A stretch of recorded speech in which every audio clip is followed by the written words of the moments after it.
Xərçəng xəstəliyi təhsil almaq istəyinə mane ola bilmədi.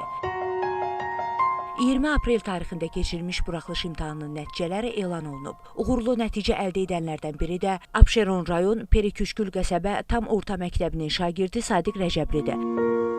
O 2023-cü ildən xərçəng xəstəliyinə yaxalanıb. Hazırda ev şəraitində müalicə alan yeniyetmə imtahana qədər dərslərə onlayn qoşulub. Nəticədə 9-cu sinif şagirdi buraxılış imtahanının nəticələrinə görə mümkün 300 baldan 254 bal toplayıb. İlk dəfə tarix müəllimim Kamran müəllim dedi. 250 plus gözləyirdim. O da istədiyim kimi gəldi. 254,6. Xəstəliyin əngəl törətmədi ki, bu nəticəyə? Yəni oldu, halım bəzən çox pis olurdu, baş ağrılar olurdu. Amma buna baxmayaraq hər daim çalışırdım gecə-gündüz və istədiyim nəticəni əldə elədim. Anası oğlunun bütün çətinliklərə baxmayaraq dərslərini sevə-sevə öyrəndiyini bildirdi. Çox çalışdı mənim oğlum. Bu xəstəliyi ona çox maneəçilik törətdi əslində.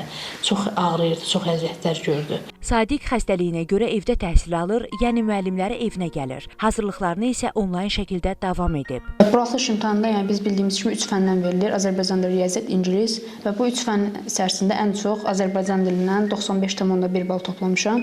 Digər fənlərdən də riyaziyyatdan 86,4 bal, ingilisdən isə 73,3 bal toplamışam. Sadiq deyir ki, ən böyük arzusu tanınmış hüquqşünas olmaqdır. Nizami Rəsulov, Aytən Fehruz, Xəzər xəbər.